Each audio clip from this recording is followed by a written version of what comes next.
gente vai falar sobre como fazer uma análise de qualidade segurado sem erros. Então, Priscila, o que você preparou para a gente, né, para a gente conseguir, né, chegar nesse lugar, né, fazer uma análise de segurado precisa, cuidadosa, que ajude a gente para o nosso caso concreto? Bora lá. Acho que o primeiro ponto para a gente começar a pensar nas discussões relacionadas à qualidade de segurado é traçar uma diferença entre qualidade de segurado e carência. Porque os colegas fazem tanta confusão com isso. Quando a gente está pensando em benefício por incapacidade, o pessoal faz uma misturada, né, entre esses dois conceitos, o conceito de qualidade de segurado e o conceito de carência. Quer ver um exemplo? Vou chamar o pessoal aí para reflexão. Pensem aí nesse exemplo que eu vou dar para vocês. Um segurado, né, uma pessoa, um requerente, que está buscando a concessão de um benefício por incapacidade, passa lá no seu escritório e fala o seguinte: doutora, estou querendo conceder aqui um auxílio por incapacidade temporária, porque eu estou com uma neoplasia maligna e, estando com essa neoplasia maligna, por conta do tratamento, acabei ficando incapaz, né? Será que com essas informações dá para a gente saber se esse segurado vai ter direito ou não ao benefício por incapacidade? E aí é que começa a maioria das confusões. Por quê? A gente sabe que existem algumas doenças que elas permitem que não seja aplicado o requisito carência no que tange a concessão dos benefícios por incapacidade. E a neoplasia maligna, presente lá no artigo 151 da Lei de Benefícios, é uma dessas doenças que afasta o requisito carência. E muito colega acha que pelo simples fato da pessoa estar incapaz com aquela determinada patologia, ela vai ter direito ao benefício por incapacidade porque exclui a carência. Exclui a carência, mas não exclui o quê? A qualidade de segurado. Então, mesmo numa situação como essa, a gente não vai conseguir conceder o benefício se essa pessoa não comprovar a existência de qualidade de segurado no momento ali daquele fato gerador, né? Então, quando a gente está pensando em qualidade de segurado, a gente está pensando em proteção. A gente está pensando que aquela pessoa ela está protegida pelo sistema previdenciário, né? Eu sempre uso o mesmo exemplo, que eu acho que é o exemplo mais fácil. Que a gente fazer um paralelo com esse conceito de qualidade de segurado com o conceito, com o seguro do nosso carro. A gente fez lá o seguro do nosso carro, enquanto a gente está pagando o seguro do nosso carro, se a gente tiver qualquer sinistro protegido pela seguradora, a gente vai ser, então, indenizado, né? E a qualidade de segurado, isso é proteção. Então, enquanto a gente está contribuindo para a Previdência Social, a gente está protegido, a gente tem essa proteção do sistema previdenciário. Existem, porém, possibilidades da pessoa não estar contribuindo para a Previdência e também estar protegido, né? E aí a gente... ao período de graça, né? Ao período em que se mantém a qualidade de segurado, mesmo sem contribuição. Desculpa, acho que deu uma travadinha, porque estava... Deu uma travadinha, mas... Eu aumentei aqui a luminosidade, acho que travou. Mas acho que voltou na hora certa, assim, na hora que destravou, voltou na hora certa. Daí que você caiu bem no período de graça. Acho que dá para seguir. Então, assim, a gente tem essa possibilidade, então, né? Algumas possibilidades em que a pessoa, mesmo sem contribuir, vai estar protegida pelo sistema. Diferente do seguro do carro, né? Se a gente parou de pagar, venceu a apólice do seguro, acabou a proteção de forma imediata. Quando a gente vai para o sistema previdenciário, não. A gente está falando de previdência social, vinculado ao sistema de seguridade social. Estando vinculado ao sistema de seguridade social, a gente tem toda uma ideia de proteção ali vinculada, né? De uma proteção social. E por estar falando, então, de um seguro social, a gente não pode, assim que a pessoa acaba de contribuir, a gente já, de fato, extinguir essa proteção dela, né? Existem pessoas que contribuem durante 20 anos, né? 25 anos, 30 anos, e que, eventualmente, são demitidos ali nas suas empresas e não podem, né? Ficar desprotegidas pelo sistema de seguridade social. Então, existe um período, né, esse período definido pelo artigo 15 da Lei de Benefícios, onde essas pessoas vão manter a sua qualidade de segurado, mesmo que ela não esteja, no caso concreto, vertendo contribuição, né? Então, a gente vai ter aqui algumas possibilidades de manutenção. Eu não sei se aparece para você, mas se aparecer alguma pergunta aí na caixinha de perguntas, você abre aí que a gente vai discutindo aí com a galera. Beleza. Nessa minha fala... Só para combinar, assim, geralmente a gente tem deixado mais para o final as perguntas, se você quiser seguir, Não, pode ir pegando. se você prefere. Aqui tá tudo certo. Vai entrando as perguntas, a gente vai falando. Só teve um comentário, por enquanto, que o pessoal comentou que seu microfone está um pouquinho baixo. Se quiser aproveitar que a gente parou agora para dar uma olhadinha.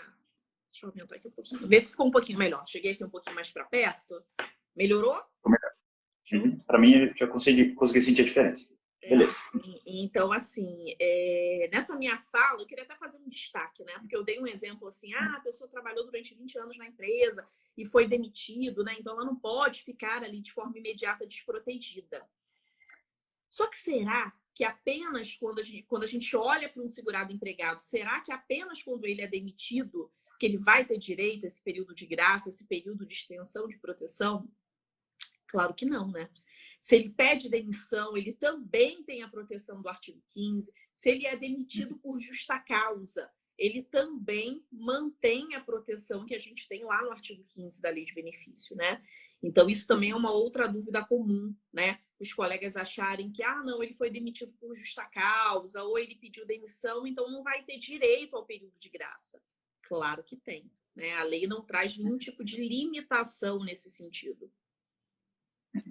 E foi até algo que o INSS, por muito tempo, tentou fazer emplacar, né? A questão do desemprego involuntário, né? Que somente no caso de desemprego voluntário, né, seria possível, né, essa extensão, mas, assim, a gente tem outros desdobramentos, né, do período de graça.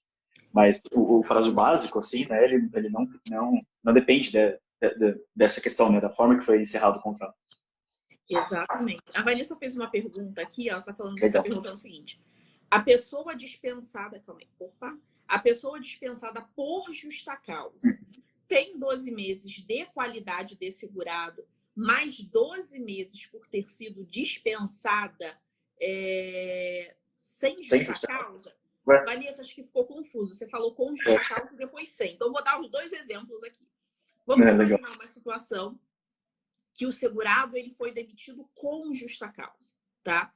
Então, ele vai ter de cara 12 meses de manutenção da qualidade de segurado pelo inciso 2º do artigo 15 da Lei de Benefícios. Se esse segurado tiver mais de 120 contribuições consecutivas em um intervalo que não acarrete a perda da qualidade de segurado, esse seu cliente ele vai ter mais 12 meses. Mas a sua dúvida não me parece ser essa. A sua dúvida me parece ser relacionada à aplicação do parágrafo 2º nessas situações, né? O parágrafo 2º da Lei de Benefícios prevê a prorrogação de 12 meses da manutenção da qualidade de segurado quando aquele nosso cliente ele está em uma situação de desemprego, né? Como é que se prova, Vanessa, hoje a situação de desemprego perante ao INSS? A gente pensando aqui numa discussão no âmbito administrativo. É provado por duas formas, tá? A primeira forma de comprovação é se essa pessoa que foi demitida por justa causa tiver recebido seguro-desemprego, que a gente sabe que não é possível, né? A pessoa que é demitida por justa causa, ela não recebe seguro-desemprego. Então, já caiu aqui uma das possibilidades dessa prorrogação. A segunda possibilidade é se essa pessoa tiver um cadastro no Cine, cadastro esse ativo para a busca de emprego, tá? Entendo eu que se ela tiver o cadastro no Cine devidamente atualizado, né, e a IN 128 traz para a gente hoje quais são os tipos de cadastro, né, quais são os tipos de indicação do Cine relacionados à busca de emprego, entendo eu que seria sim possível essa prorrogação. Isso pensando em âmbito administrativo, tá? Por que isso? Porque na legislação, quando a gente olha para o decreto, quando a gente olha para a lei, não existe nenhuma limitação nesse sentido, né? E se o próprio INSS aceita o cadastro no Cine como prova da condição de desemprego, por que não numa situação dessa?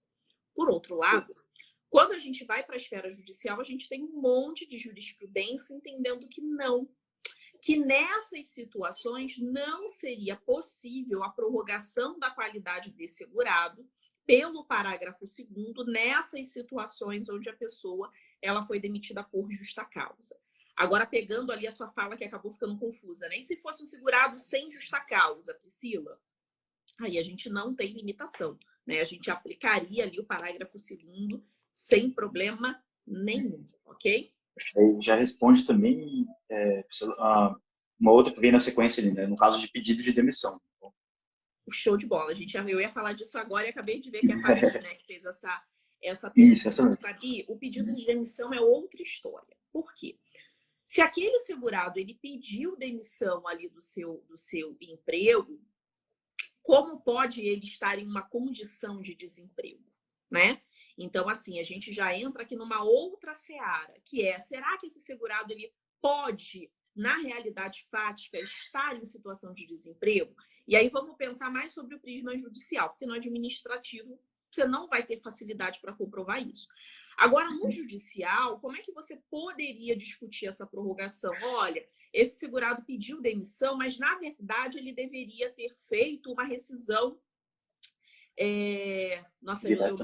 indireta, exatamente. Ele deveria ter feito uma rescisão indireta, porque na verdade, assim, ele pediu demissão, mas sem querer pedir, né? Ele não queria estar numa situação de desemprego, mas existiram situações ali dentro daquela relação de trabalho que acabou forçando ele a fazer, né, esse pedido de demissão. Mas isso, Fabi, seria uma discussão mais na esfera de fato judicial, né? Às vezes, se teve algum processo trabalhista, né? E para discutir essa questão, né, estando isso aberto também pode ser complementar para depois levar para a discussão da qualidade de segurado. E eu vou seguir então, já que você falou para a gente ir puxando as perguntas, eu já vou pegar umas aqui na sequência. A Dayana perguntou: professor, o pagamento dos meses em atraso conta para a aposentadoria por pontos? Ou a regra dos pontos também tem que ter a carência?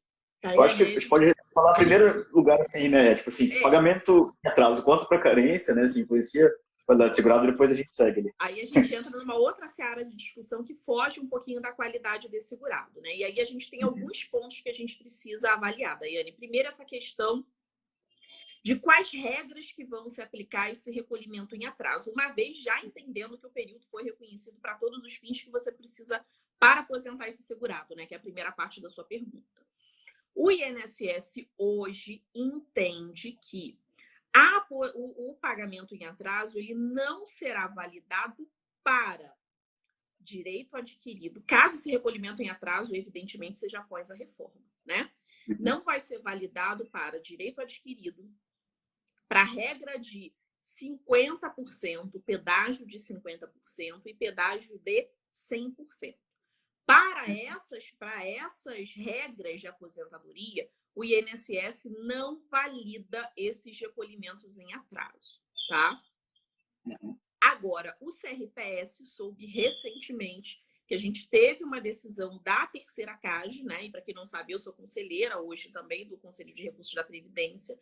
A gente teve uma decisão na terceira CAGE entendendo pela possibilidade, sim, desse recolhimento validar para essas regras de aposentadoria. Mas o que a gente tem hoje no INSS é que não valida, ok? Então, para a aposentadoria pela regra de pontos que você perguntou, uma vez esse período recolhido em atraso tendo sido validado, né, para as outras finalidades, você vai conseguir utilizar. Segunda parte da sua pergunta. Sobre a possibilidade, salvo engano, desses períodos em atraso serem computados para fins de carência, né?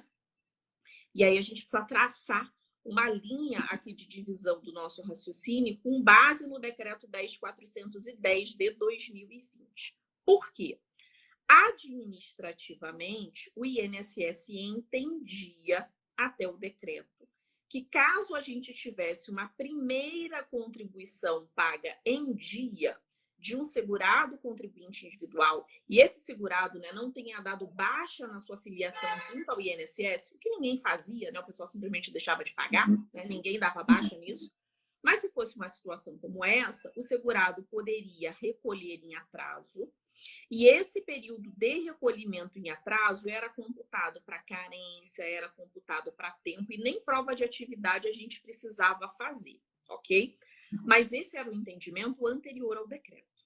Quando veio o decreto 10.410 de 2020, a gente teve uma mudança nesse entendimento por parte do INSS.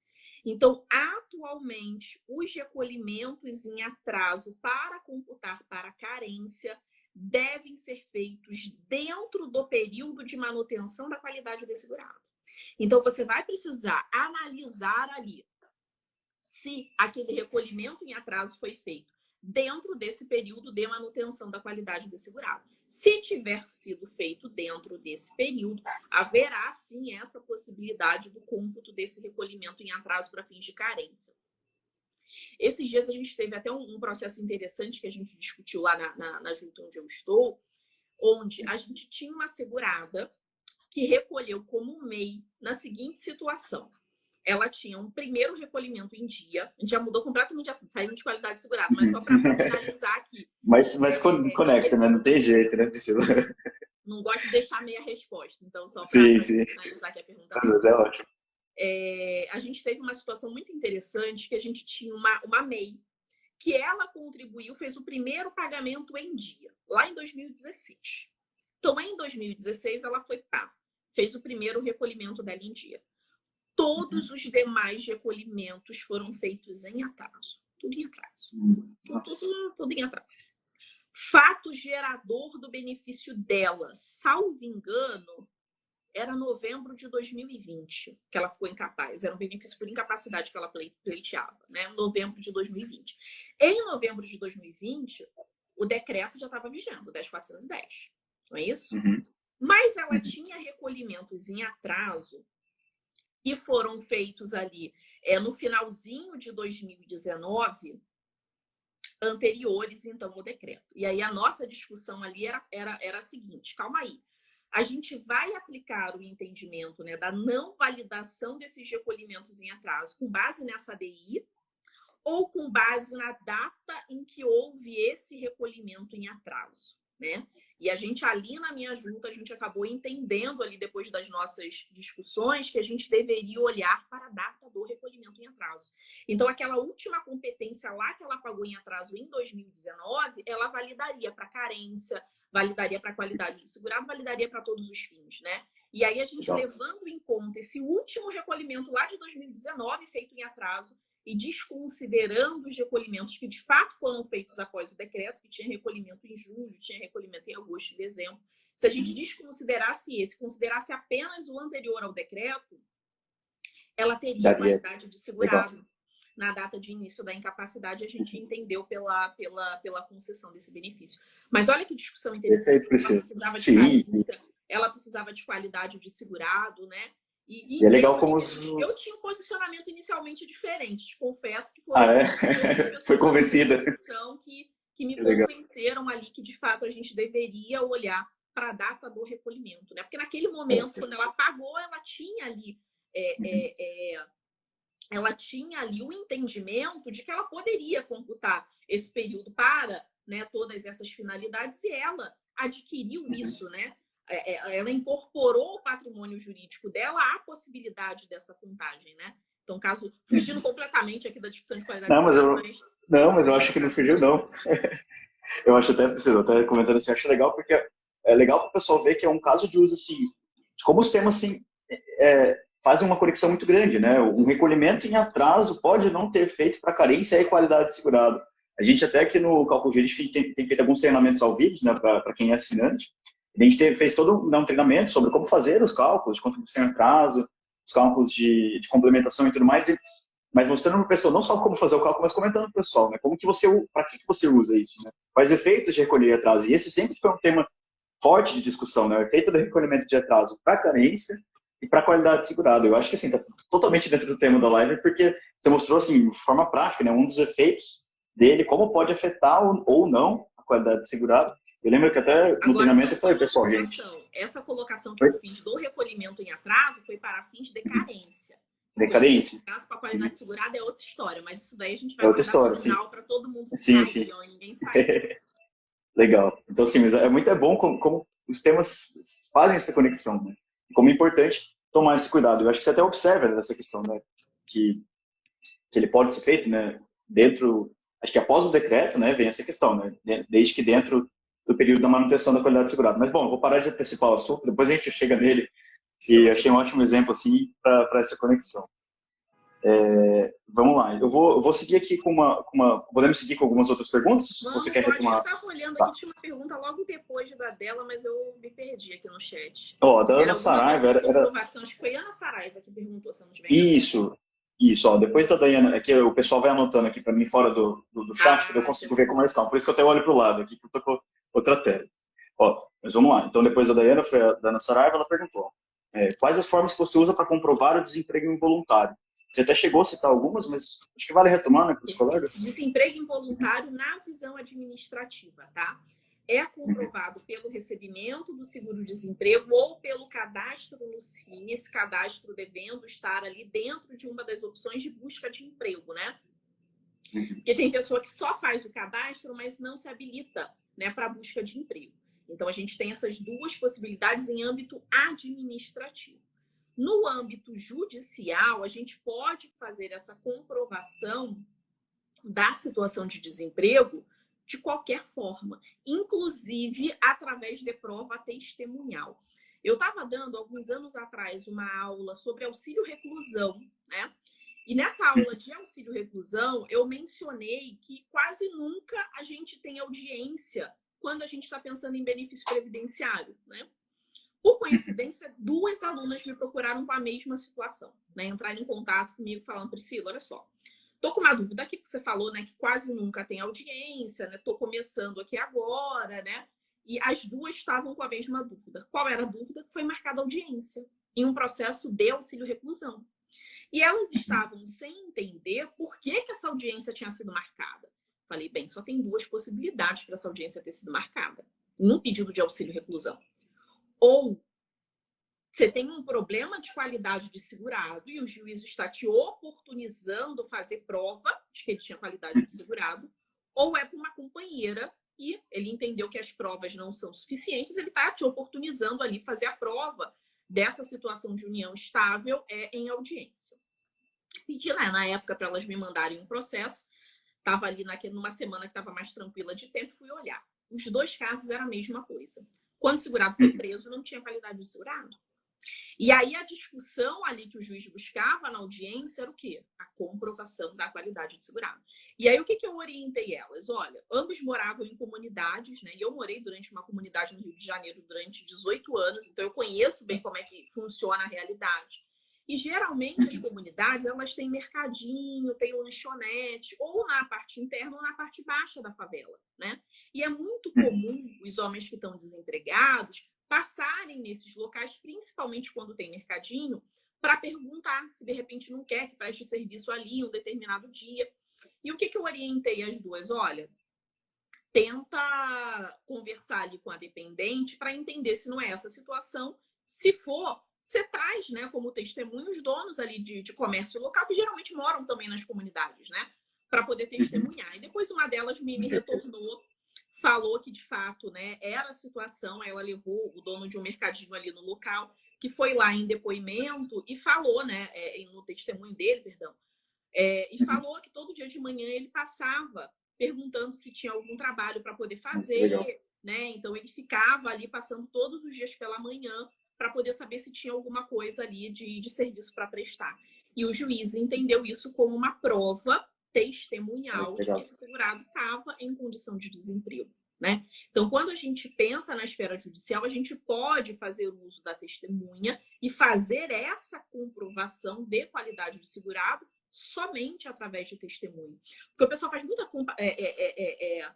muita confusão também com a situação da companheira, que desde 2019, no judicial, requer que seja apresentado o início de prova material para corroborar ali aquelas informações. Isso não se aplica para a discussão de qualidade do segurado. A gente pode ainda fazer a comprovação só através de testemunha em âmbito judicial.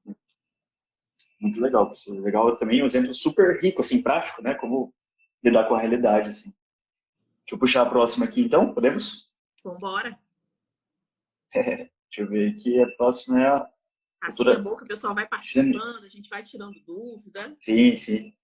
Não, perfeito. Ó, Jane Claire, eu acho que é assim que fala. Ó, ela pergunta como ter acesso a esse cadastro do CINE. Acho que é dentro dessa Perfeito. O cadastro no Cine, gente, tem uma novidade para contar para vocês que pouca gente sabe. O servidor tem acesso, tá? E o conselheiro também. Então, eu entendo que tanto o servidor quanto o conselheiro deviam fazer essa consulta. A gente tem um sistema que permite essa consulta, né, que é através do que a gente chama lá de plataforma do CNIS turbinado, que a gente consegue, através dessa plataforma CNIS, fazer a verificação se houve recebimento de seguro-desemprego e como é que está o cadastro desse segurado no Cine, né? A gente consegue fazer essa consulta. Na prática, nem todo mundo do INSS faz essa consulta. No CRPS, todo mundo que eu conheço sempre olha isso, né? Antes de negar, viu ali que não tem qualidade de segurado, pelo menos as pessoas ali da minha junta fazem essa consulta, né? Olham ali para ver como é que está a situação, inclusive do recebimento do seguro-desemprego, caso isso não tenha sido levantado, né, na discussão processual. O INSS também tem essa consulta, deveria fazer essa consulta, tá? Você pode fazer essa solicitação também junto ao Cine. Outro dia, a Daniele Marra me mandou, inclusive, uma consulta de um cliente dela, que ele pediu para ele fazer essa consulta, né, junto ao posto de atendimento, e eles deram lá o relatório com todo o históricozinho dele. Então, assim, isso é possível também obter lá, mas o servidor, ele tem acesso também a essa consulta. Eu lembro de um caso, inclusive, você falando, né, sobre essa questão, que foi um processo meu, na época judicial, que o que aconteceu nesse processo? O segurado tinha pedido um benefício por incapacidade, foi negado por falta de qualidade de segurado, né? Ele procurou um outro escritório, ajuizou essa ação indeferida por falta de qualidade de segurado. Anos depois, já há 9 anos dessa negativa, ele procurou lá o meu escritório, né? Na época eu ainda advogava, ele procurou o meu escritório para poder buscar um benefício para o filho, um BPC para o filho dele. E aí, conversando, ele falou desse processo antigo. Quando eu fui verificar, ele tinha qualidade de segurado, porque ele tinha recebido seguro-desemprego e ninguém viu. E aí eu ajuizei a ação, né? E aí na ação eu pedi a flexibilização da coisa julgada pelo seguinte motivo. O servidor do INSS, ele tem acesso. Tudo bem que o segurado, ele estava representado por um advogado, né? Que deveria ter verificado isso. Mas o servidor do INSS tinha acesso e não verificou. Eu trabalhei durante muito tempo na procuradoria do INSS, né, na AGU. E na AGU a gente também tem acesso a essa informação e o procurador também não verificou, né? Nas varas do Rio, na época, eles tinham ali alguns acessos diferenciados que também permitiam eles fazer essa consulta. Ninguém fez. Então, foi uma sucessão de erro. Todo mundo errou no processo, né?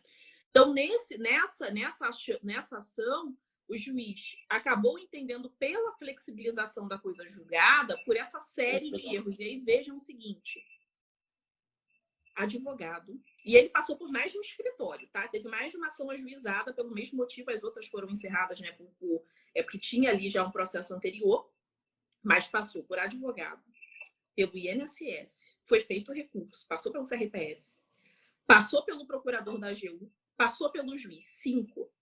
5 entes diferentes, ninguém viu que ele tinha recebido seguro-desemprego, né? E uma família que estava vivendo em uma situação de extrema necessidade, né? Veja que ele estava indo buscar o BPC para o filho, e desde aquele acidente ele não conseguia mais exercer a atividade. 9 anos depois.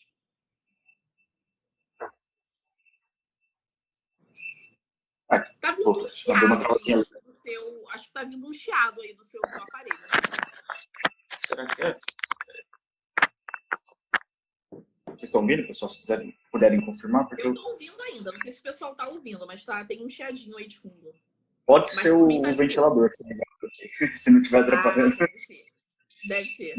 Mas eu achei que tivesse dado uma travadinha, mas seguindo aqui, só comentar com um exemplo muito legal, assim, que como a gente pode salvar muitos casos, né, que às vezes muitas vezes, várias pessoas dão como perdido. E eu acho que vale, né, Priscila, o advogado fazer o requerimento, né, sim, buscar o cadastro e tudo mais, mas estando lá no processo também, atravessar uma petição, fazer um pedido de prova, né, fazer o pedido, já que tantas pessoas, né, dentro do processo podem ter acesso, né, então acho que vale um pedido do advogado, né, durante o processo judicial também, com produção de prova, para que essa consulta seja feita, ou até no próprio processo administrativo. Não sei como você vê esse ponto. Né? seria mais responsabilidade do segurado, do advogado, já fazer esse pedido antes, né, direto para o Cine, fazer essa solicitação, ou durante o processo seria válido um pedido de prova nesse sentido, né, para que seja feita a consulta, né, pelos próprios órgãos? Tem um monte de pergunta que entrou aqui, o pessoal perguntando se o pagamento foi desde a DER. Não. Aplicou, aí nesse caso a sentença mandou aplicar a prescrição penal, né? Só os últimos 5 anos. Infelizmente, vocês também querem demais, né? O povo quer tudo. Dá para levar tudo, né? E depois veio dentro dessa linha, assim, vem mais uma, né? Acho que só para fechar essa questão do seguro-desemprego, se a data do período de graça, né, a contagem, ela começa após a cessação do seguro-desemprego, teve mais de uma pergunta nesse sentido. Essa é uma dúvida muito comum, porque tem alguns livros que estão ali um pouquinho desatualizados que trazem essa informação. Então, vamos começar lá do início, né? Uhum. A gente tem a previsão, então, lá no parágrafo 2º do artigo 15 da Lei de Benefícios sobre a ampliação da qualidade do segurado, se o segurado comprovar a situação de desemprego, e aí a gente já viu aqui que uma das formas de comprovação é através do recebimento do seguro-desemprego, ok? E aí, qual que é a dúvida? Começa a contar o período de manutenção da qualidade desse segurado após o fim do seguro-desemprego, ou começa a contar ali, de fato, do desligamento desse segurado. O que a gente tinha, né? Vamos pensar lá antes de 2019 primeiro, tá? A gente tinha, de fato, uma discussão sobre isso no judicial, sobre qual seria o marco inicial. De forma bem pacífica, na maioria das regiões, se consolidava o entendimento de que o marco inicial era a última contribuição e não o fim do recebimento do seguro-desemprego. Mas em 2019, a gente teve lá a MP 905 e essa MP passou a prever que esse marco de contagem seria após a última parcela do seguro-desemprego. Então, quem adquiriu o livro aí durante esse período de vigência da MP está com essa informação ali. Mas essa MP, ela foi revogada, então hoje voltamos ao entendimento atual, ou seja, o marco de contagem é de fato o último recolhimento, tá? E não ali o último pagamento do seguro-desemprego. Isso era uma dúvida que o pessoal tinha muito lá atrás, depois essa dúvida acabou, mas aí o pessoal voltou a ter essa dúvida, porque de fato, né, tem muitos livros que quem adquiriu ali durante aquele período de vigência da MP acaba tendo essa informação, né, de que seria ali a partir do fim do seguro-desemprego, né? Inclusive, gente, deixa eu dar uma dica para vocês. Em algumas situações, a gente faz a consulta. Nunca confie no cliente, para começar, né? Coisa que eu aprendi na minha vida é não confie em nada do que o cliente fala para você. Sempre tente buscar ali uma comprovação documental. Não apenas porque o que ele fala não faz prova, né? Mas porque você vai precisar, de fato, de um documento para poder comprovar aquilo, como também não se deve confiar mesmo, porque eles são enrolados, né? E assim, em algumas situações a gente faz a consulta lá no portal, né, que o Ministério do Trabalho disponibilizou para consultar seguro-desemprego, ou então consulta lá pela carteira de trabalho digital, e às vezes tem a informação lá dizendo como se o segurado não tivesse recebido seguro-desemprego. E eu já peguei situações em que não consegui visualizar ali o recebimento do seguro-desemprego, mas o segurado jurava para mim que tinha recebido, né? O que eu pedi? Então, vá no posto lá do Ministério do Trabalho e me traga uma comprovação. E já mais de uma vez o segurado, de fato, voltou com essa comprovação de que tinha recebido, né? Então, é um ponto de atenção aí. Não confiem, né, cegamente na plataforma e nem no cliente. Numa situação como essa, peça para ele, então, se dirigir ao posto do Ministério do Trabalho e pegar lá o comprovante de pagamento dessas parcelas. Perfeito. Bom, muito bom. Podemos para as próximas? Vamos embora. Tem a da Valéria Cristina. Ela perguntou se o período de graça pode ser intercalado. Ela deu um exemplo, né? Trabalhei. Se você já quiser responder direto, ou não, quer que Rafael, deixa eu terminar de entender a pergunta dela, que eu não consegui entender. Tá. Então, o período de graça pode ser intercalado. Então, por exemplo, trabalhei 2 anos, fiquei desempregada. Após 6 meses, arrumei emprego. Fiquei por 3 anos. A e já bonitona quer aproveitar o período de sobra anterior. Não pode, gente. Numa situação como essa, você voltou a trabalhar, tem um novo vínculo, você vai contar a qualidade de segurado de acordo com aquele novo vínculo. Eu, particularmente, acho isso um absurdo. Por que eu acho isso um absurdo? Porque se a gente tem um segurado que tinha 36 meses de manutenção, né, se alocou em uma outra empresa, foi trabalhar, trabalhou 2, 3 meses na empresa e saiu da empresa, vai contar ali a partir da finalização daquele segundo vínculo, né? Eu acho isso um absurdo. Qual que é a possibilidade que a gente tem de flexibilizar isso? Se tiver tido recolhimento como facultativo. E isso até em âmbito administrativo. Então, se eu tenho um segurado que tem 36 meses de manutenção, mas, sei lá, no segundo, terceiro mês começou a recolher como facultativo e parou de recolher, eu vou manter a contagem da qualidade do segurado do que for mais interessante para ele. Se for mais interessante ele manter aquela qualidade do segurado lá do vínculo que ele tinha, né? Porque ainda faltam 30 meses, vai manter isso. Ou, se ele começou a recolher como facultativo, faltava um mês para acabar a sua qualidade de segurado, e o facultativo vai dar 6, então o facultativo vale mais a pena. A gente vai pegar aqui o que for mais interessante para ele. Mas nessa situação onde a gente tem recolhimento como facultativo, se o recolhimento for como segurado obrigatório, a gente refaz uma segunda análise. Não seria possível a gente poder utilizar esse período lá atrás. E por que eu acho isso um absurdo, né?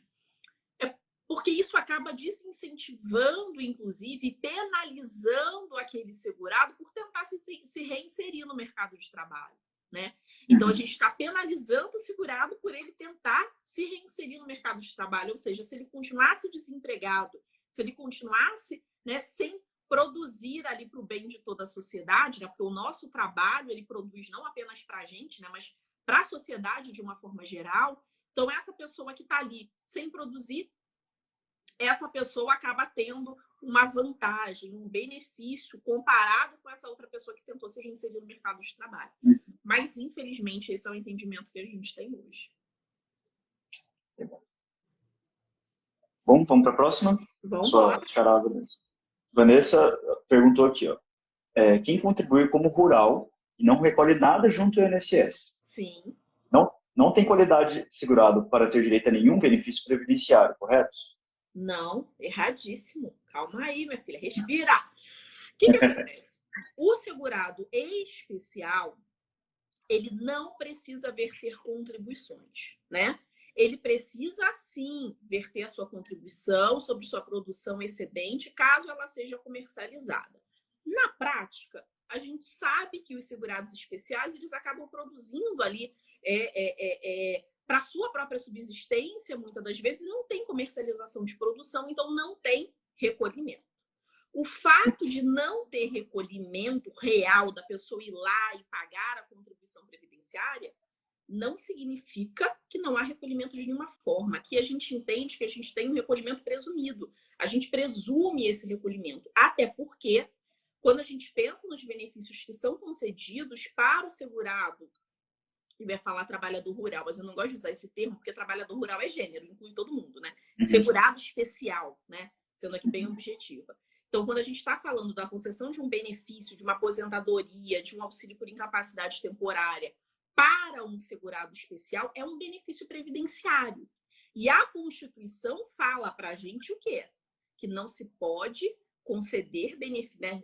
Extraindo aqui o entendimento, é um sistema contributivo, logo não se pode conceder benefício previdenciário sem contribuição. Então, calma aí, o segurado especial não tem contribuição? Não, a gente pensa aqui numa situação de contribuição de forma presumida, né? Então, assim, não existe a contribuição real, mas a gente vai entender sobre um prisma de contribuição presumida, porque senão não pode ser considerado um benefício previdenciário por força da Constituição.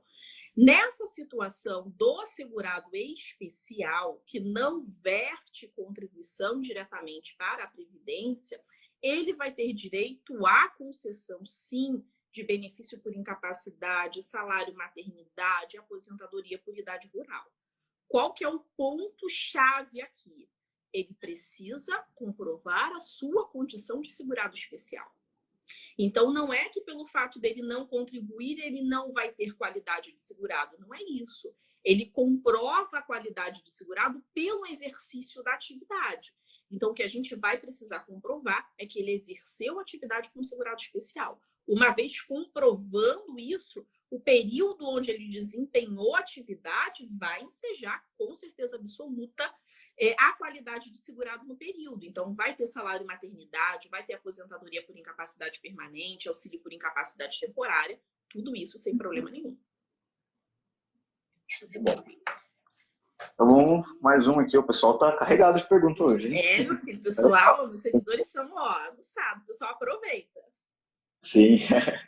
E é aquilo, né, que a gente falou no início da live. É um tema que é recorrente na advocacia previdenciária, na prática previdenciária, em linhas gerais, e especialmente quem está começando tem que lidar realmente com essas questões todo dia, assim. Exatamente. Com o tempo a gente incorpora, mas, assim, tem muita coisa que a gente até precisa revisitar, rever. Exatamente. Bom, na Por isso próxima... que eu te propus, inclusive, a gente fazer nesse sistema de não deixar as perguntas para o final, nada. Vamos pegando tudo. Perfeito. Porque aí fica melhor, o pessoal vai interagindo e a gente vai tratando do tema dentro das dúvidas reais, né? Que o pessoal tem ali. Porque senão a Priscila fica aqui falando, e fica todo mundo saco cheio. Então, perfeito. Então, vamos para lá. Vamos para as próximas, né? Ó, a Kátia Gonçalves perguntou aqui, ó, numa aposentadoria por idade, quando o segurado tem a perda da qualidade de segurado em 2020, tá bom, ele perde a carência? Olha, acho que eu entendi o que ela quis dizer, né? Acho que ela está falando da situação, não sei se eu entendi errado, colega, senão você aproveita e comente aí no comentário.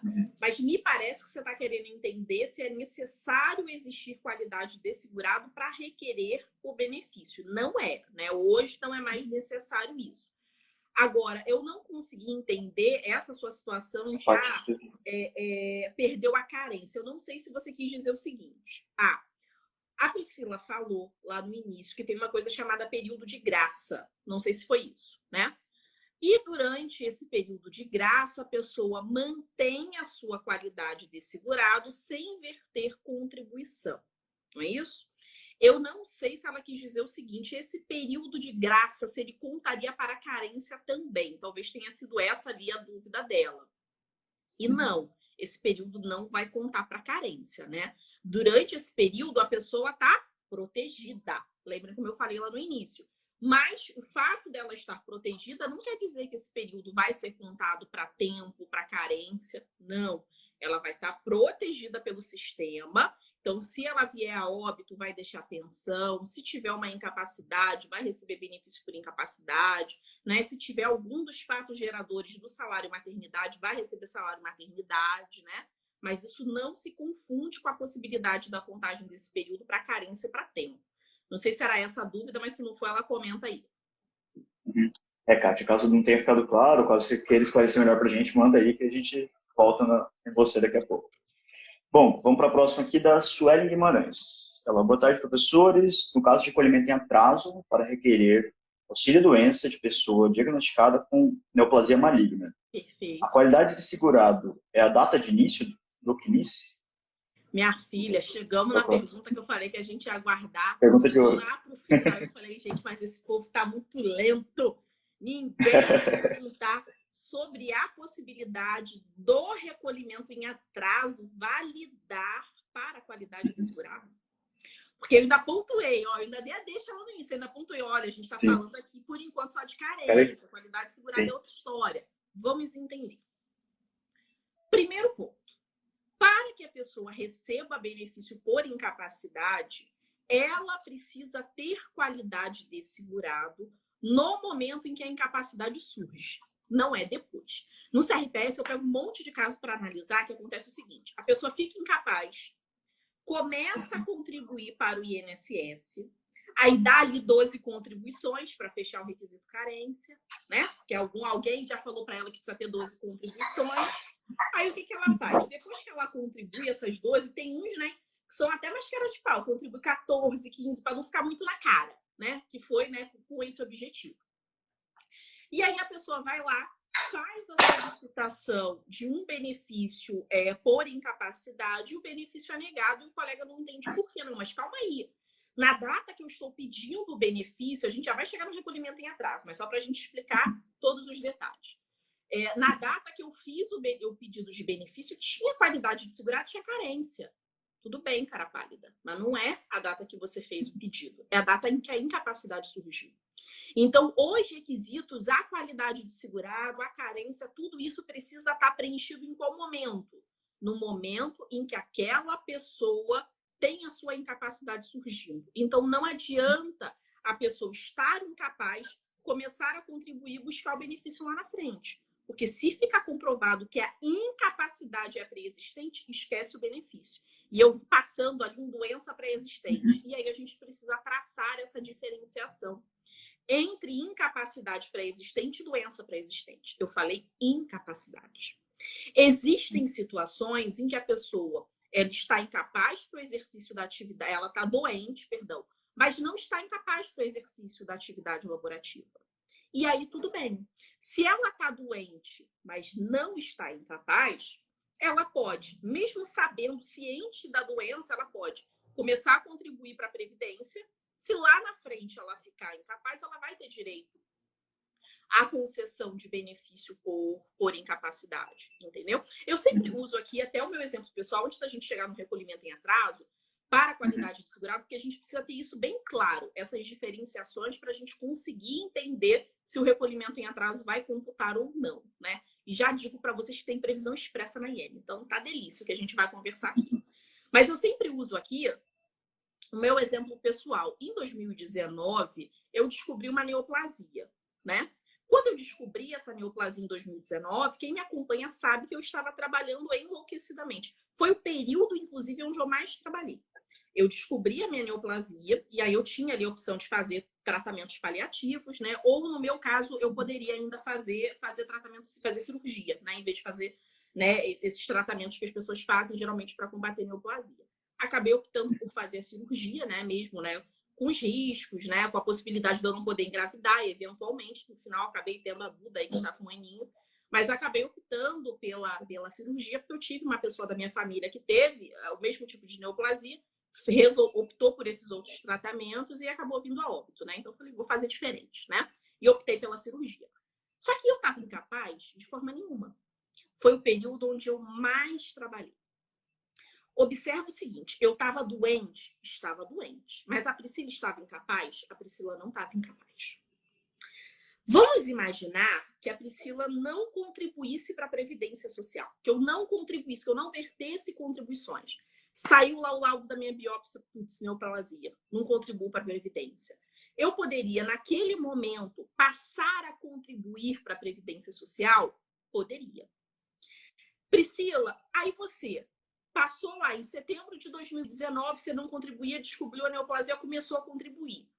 Vamos imaginar que lá na frente, 2 anos depois, você viesse a ficar incapaz. Você teria direito a benefício por incapacidade? Com certeza. Por quê? Porque a Priscila não estava incapaz quando começou a contribuir. Ela estava doente. Ela tinha uma doença pré-existente. Mas a incapacidade não era pré-existente. Vamos pegar um segundo exemplo. Vamos imaginar que eu tivesse descobrido essa neoplasia porque eu já não estava conseguindo trabalhar. Já estava sofrendo os efeitos daquela patologia e não conseguia. Estava, de fato, incapaz. Aí a Priscila pegou aquele resultado, a neoplasia, que isenta de carência, né? Priscila pegou aquele resultado, viu lá e falou o seguinte, putz, não contribuo para a Previdência, vou começar a contribuir. Nesse segundo exemplo, a Priscila teria direito a benefício por incapacidade? Não. Por que não? Porque ela já estava incapaz. Então, a gente precisa traçar aqui uma linha que é muito difícil de ser, de fato, traçada, mas uma linha de que nem sempre a pessoa que está doente vai estar incapaz, né? E se a pessoa estiver doente, começar a contribuir, mesmo tendo ciência da doença, não tem problema nenhum, ok? Por que eu trouxe esse exemplo todo para vocês? Para que a gente entenda o conceito de fato gerador. O fato gerador para a concessão do benefício por incapacidade é o surgimento da incapacidade e não o surgimento da doença. Então, eu preciso ter qualidade de segurado quando surge a incapacidade. E como a gente mencionou lá no início da nossa live, isentar de carência não significa que isenta da qualidade de segurado no momento do fato gerador. Agora que a gente entendeu isso, vamos pensar na situação da colega, que é o seguinte, olha, eu tenho uma pessoa que recolheu em atraso. Esse recolhimento em atraso vai computar para fins de qualidade de segurado? Não estou discutindo carência, estou discutindo especificamente qualidade de segurado. E sim, vai computar para a qualidade de segurado. Previsão expressa do artigo 35 da Portaria 991, livro 2 da IN 128. Então, esses recolhimentos em atraso, Priscila, mesmo depois do decreto 10.410, vão contar para a qualidade de segurado? Com certeza. Priscila, mas então tem que ser igual à carência. Eu preciso verter essa contribuição em atraso dentro do período da manutenção da qualidade de segurado, né? Claro que não. Previsão expressa também da Portaria 991.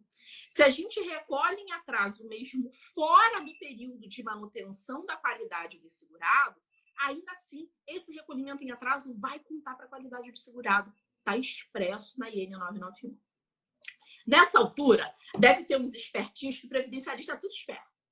Deve ter uns espertinhos pensando o seguinte: então aquele meu cliente lá que não tinha qualidade de segurado, que o INSS reconheceu a incapacidade, mas negou o benefício, então eu vou recolher agora em atraso para ter qualidade de segurado e conceder o benefício. Nem tudo na vida é fácil assim, né? O INSS não é bobo. O que vai se verificar nesse caso concreto? Se esse recolhimento em atraso foi feito antes ou depois do fato gerador. Então, a gente vai olhar a data de início dessa incapacidade e vai ver o seguinte, olha, a incapacidade começou... A gente está aqui mesmo em outubro, né? A incapacidade começou em outubro de 2022. Outubro de 2022 começou a incapacidade dessa pessoa, tá? Mas ela recolheu em atraso em, sei lá, julho de 2022. O ato de recolher, o dia que ela foi lá e pagou a contribuição, né? Foi lá no banco, no Bankline, foi lá na lotérica, foi na instituição financeira. O dia que ela apareceu lá e falou, toma aqui o pagamento dos recolhimentos em atraso, e ela recolheu, todo o ano de 2021 em atraso, até o mês 6 de 2022. Recolheu tudo isso em atraso. Recolheu lá no mês 7, no mês 8. A data de pagamento foi antes do fato gerador? Foi. A pessoa ficou incapaz em outubro e o pagamento em atraso foi feito em agosto. Então, todo esse período recolhido em atraso vai ser validado para a qualidade do segurado. O que não pode é o seguinte, a pessoa ficou incapaz em outubro, em novembro, ela recolhe em atraso. Priscila, mas recolheu da competência anterior, recolheu agosto, recolheu setembro. Aí não, né, cara pálida? Porque, né, o INSS também não é bobo. Fica evidente que esse recolhimento foi para recuperar a qualidade para a concessão do benefício. E isso tudo que eu estou falando não é da minha cabeça, não. Está escrito expressamente na Portaria 991, livro 2 da IN 128, tá? Lembrando mais uma vez, isso é para a qualidade de segurado. A discussão de carência a gente já teve lá no início da nossa live. É outra regra, é outra coisa. É legal, foi bom você ter falado, porque só para relembrar o pessoal, quem está acompanhando a gente, a live vai ficar gravada, a gente publica aqui no Instagram, depois a gente publica no YouTube também, para vocês poderem assistir e acompanhar. Então, quem perdeu essa parte da explicação da carência, volta lá depois, pode procurar que vai encontrar a resposta.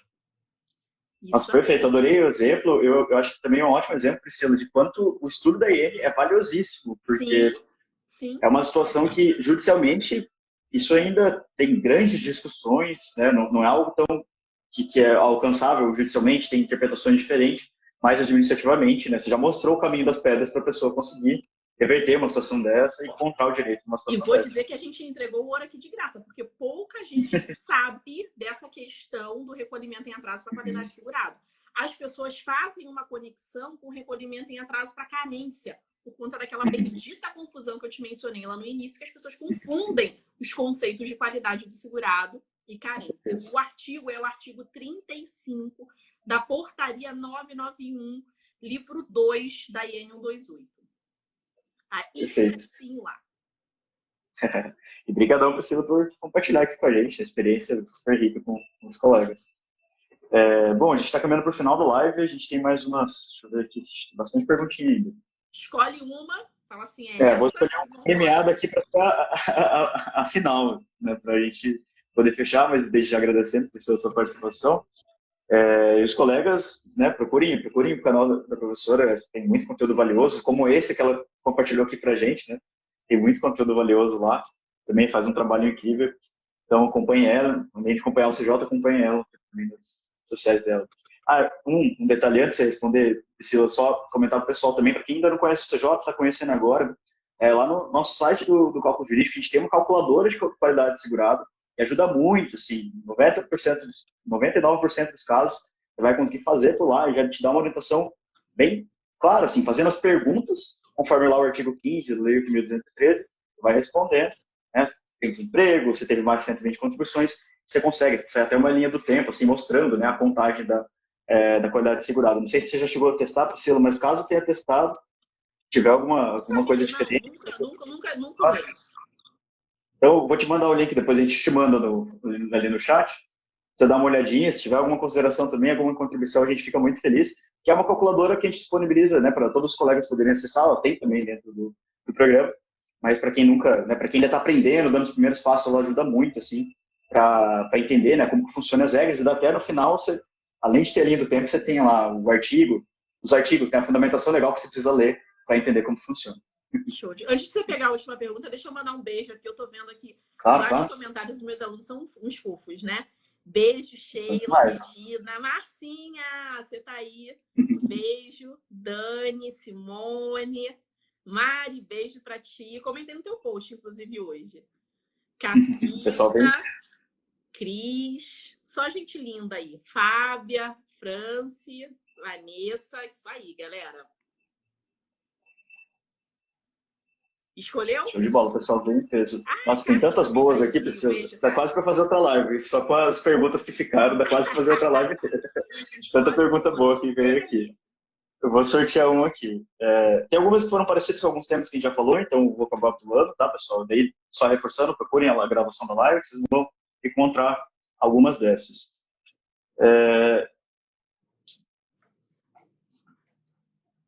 Acaba com muita coisa repetida, né?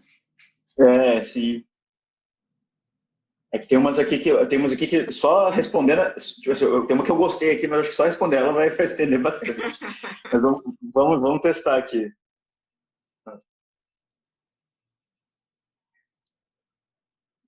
E vou escolher uma que está um pouco mais relacionada com a qualidade de segurado. Tem umas outras boas aqui, tá, pessoal? Mas escolhi a premiada aqui que está relacionada mais com o tema, né? A da Marcela Castro, então. A professora, contribuinte individual, precisa comprovar a atividade para as contribuições serem validadas. A autora declarou não trabalhar, gerou um equívoco, porém ela é profissional laboral. Não sei se ela quis dizer liberal aqui, mas ficou claro? Pergunta. Show de bola. O que acontece é o seguinte. A gente está tendo no CNIS um monte de indicador de pendência quando a gente tem ali recolhimentos como contribuinte individual. Em regra, se a gente tem os chamados indicadores de pendência, é necessário fazer prova do exercício da atividade, tá? Mas o que tem acontecido muito é a gente ter um indicador, a gente estava até esses dias conversando na junta sobre isso, é o indicador IREC independe.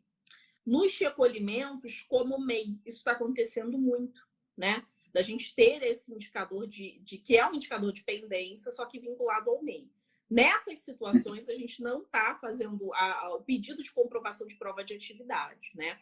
Agora, o que você precisa identificar ali naquele indicador? Se você, de fato, tem um indicador de pendência ou se você tem só algum indicador de acerto, né? Se você tem um indicador de pendência ou um indicador de informação, né? Para trazer alguma informação ali para você. Se for um indicador de pendência, que em regra são os indicadores de extemporaneidade, aí precisa fazer prova. Quer ver um exemplo que acontece muito com relação ao CI também? É na situação do CI prestador de serviço. O contribuinte individual, né? Aquele autônomo que presta serviço para uma empresa. E aí a empresa faz esse recolhimento em atraso, fora do período legal. E aí, nesse caso, fica lá um indicador de extemporaneidade e não tem jeito, precisa fazer prova de atividade. Como é que você prova a atividade num caso desse, numa situação dessa, Priscila? O primeiro passo é pedir uma declaração para a empresa. Pedir uma declaração de que, de fato, houve aquela prestação de serviço, já fiz aos montes isso daí. pedir a declaração de que houve a prestação de serviço, o período onde houve a prestação de serviço. Você vai anexar isso dentro do seu pedido do INSS. Além disso, além dessa declaração da empresa, o que você vai olhar? O imposto de renda desse seu cliente. Se ele recebeu remuneração daquela PJ, ele declarou isso no imposto de renda. Então, você vai pegar aquele informe de rendimento onde ele declarou que ele recebeu renda decorrente daquele CNPJ. Outra possibilidade de comprovação são as comprovações vinculadas ao próprio exercício de atividade, né? Eu peguei muita situação assim de motorista. Esses motoristas que fazem entrega para empresas como a Mercado Livre, como a Loja Americana, que são profissionais contribuintes individuais autônomos que são contratados só para poder fazer ali a entrega daquela mercadoria. Agora, mais recentemente, eles têm contratado PJ, né? Mas no início eles contratavam esses contribuintes individuais. E quando tinha uma situação dessa de atraso, a gente se valia disso. Declaração da empresa, imposto de renda, e com relação ao exercício dessa atividade, eu consegui uma prova muito boa, que eram as notas de saída de mercadoria. Nessas notas de saída das mercadorias do galpão, vinha indicação de quem era o entregador e da placa do carro. Então, isso é uma outra prova forte. Então, assim, precisa entender qual é o exercício da atividade que a pessoa exercia. Priscila, tá com indicador dependência, não foi recolhido fora do prazo, e assim, eu não tenho prova. O que você vai fazer nesse caso concreto? Pedir a alteração do código de recolhimento para contribuinte facultativo, né? Já que você não consegue comprovar o exercício da atividade. Aí você só precisa identificar o quê? Se o recolhimento foi feito em dia, ou caso tenha sido feito em atraso, se esse recolhimento em atraso foi dentro da manutenção da qualidade do segurado, né? Para eventualmente você não pedir a conversão de código desse recolhimento e nessa conversão, né, o recolhimento acabar sendo invalidado. Então precisa, né, verificar esse detalhe, mas é uma outra saída que eu já usei muito, sabe em qual caso? De doméstico. Porque hoje, né, a gente tem ali o vínculo da doméstica devidamente registrado. Antigamente isso era um problema perante ao INSS, né? As pessoas que trabalhavam lá na década de 80, 90, a gente tem muita dificuldade do INSS reconhecer esses recolhimentos. A pessoa recolheu em dia, tá no CNIS o recolhimento. Na época, pagava-se com 20% e o INSS não recolhia, não reconhecia. E aí, o que eu pedia quando eu não tinha prova de atividade? Tudo bem, altera o código de recolhimento para facultativo, porque tá lá, tá pago, tá tudo certo, né? Então, essa aqui é uma outra estratégia. Aí precisa ir analisando ali no caso concreto, né? Perfeito, Priscila. Poxa, dá até para fazer outra live com as que sobraram, mas queria te agradecer seu tempo. Obrigado por estar aqui com a gente, compartilhar todo o conhecimento valioso aqui com os colegas. Parabéns pela didática, pelo cuidado, carinho que você tem com o tema, assim, compartilhar toda essa experiência. Ajuda muito todos os colegas a crescerem e lidar com esse tema que é tão recorrente, né, no direito previdenciário e que é essencial, né, para a gente poder atuar, né, na área. Priscila, obrigadão pela presença. Espero ver você numa próxima live e obrigadão mesmo pela participação. Obrigada a você pela oportunidade, né? Obrigada aí a todo mundo que acompanhou nesse horário do almoço, horário ingrato, todo mundo querendo comer, né? Querendo almoçar. Mas foi um prazer estar aqui com vocês. Quem não segue meu perfil, só clicar aqui em cima na setinha, vai lá e siga meu perfil. Quem não segue o perfil da Cálculo Jurídico, vai lá e também segue. Eles estão sempre fazendo lives super interessantes aqui. É isso aí, pessoal. Toda terça a gente tem uma live especial para vocês, falando sobre temas recorrentes na advocacia. Obrigado, Priscila, e até a próxima. Beijo, tchau, tchau.